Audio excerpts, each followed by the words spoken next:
Bonjour à toutes et à tous, voici le texte pour dimanche prochain, dimanche 1er mars, texte sur la transfiguration du Christ dans l'évangile de Matthieu, au chapitre 17, les versets 1 à 9.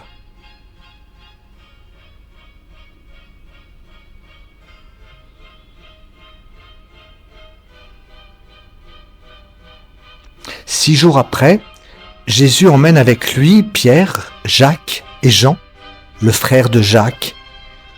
Il les conduit sur une haute montagne, loin des gens. Sous leurs yeux, Jésus change d'aspect. Son visage brille comme le soleil et ses vêtements deviennent blancs comme la lumière. Tout à coup, les trois disciples voient Moïse et Élie qui parlent avec Jésus. Alors Pierre dit à Jésus, « Seigneur, c'est une bonne chose pour nous d'être ici. Si tu le veux, je vais faire ici 3 tentes, une pour toi, une pour Moïse et une pour Élie. » Pendant qu'il parle, un nuage brillant arrive et les couvre de son ombre.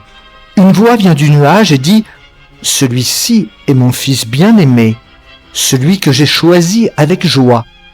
Écoutez-le. » Quand les disciples entendent cela, ils tombent le front contre le sol. Ils ont très peur. Jésus s'approche, il les touche et leur dit « Relevez-vous, n'ayez pas peur. » Les disciples lèvent les yeux et ils ne voient plus que Jésus seul. Pendant qu'ils descendent de la montagne, Jésus leur donne cet ordre « Ne dites à personne ce que vous avez vu, jusqu'à ce que le Fils de l'homme se réveille de la mort. » Avant notre texte sur la transfiguration que nous venons de lire, il y a 2 événements importants. Le premier, c'est la confession de Pierre, c'est-à-dire le moment où Pierre va reconnaître, et c'est le premier disciple à le reconnaître, que Jésus est le Messie, le Fils de Dieu. Et le deuxième événement, c'est l'annonce par Jésus de sa mort et de sa résurrection, de sa crucifixion et de sa résurrection, et tout de suite Pierre va lui dire non, ça ne se passera pas. Et puis il y a cette montée sur la montagne et ce changement d'aspect de Jésus qui va devenir lumineux, qui va devenir divin, qui va être en pleine gloire. Il est accompagné dans cette gloire par d'un côté Élie qui va représenter les prophètes ou la prophétie, et de l'autre côté par Moïse qui représente la loi. Souvenez-vous, au début du sermon sur la montagne, Jésus annonce « Je ne suis pas venu abolir ni la loi ni les prophètes ». Et bien là, il nous montre en image, d'une certaine façon, ce qu'il a dit avant en mots.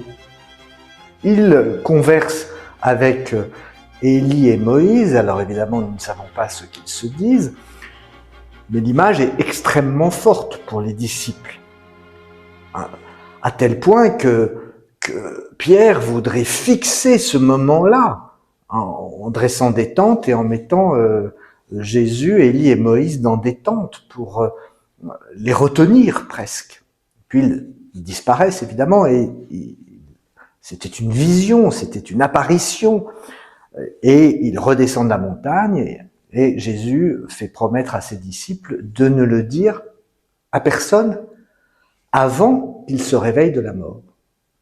Il marche toujours sur Jérusalem et ce moment de la transfiguration est comme une parenthèse que les disciples vont comprendre ou ne pas comprendre, que le lecteur que nous sommes, est-ce qu'on comprend ce moment ou on ne le comprend pas?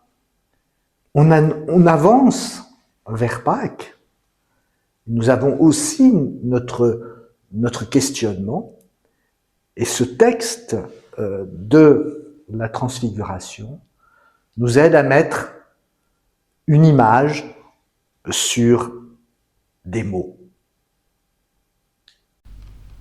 À dimanche, 10h30 au jardin, rue de Damas à Beyrouth. Soyez toutes et tous bénis, bon après-midi, à bientôt.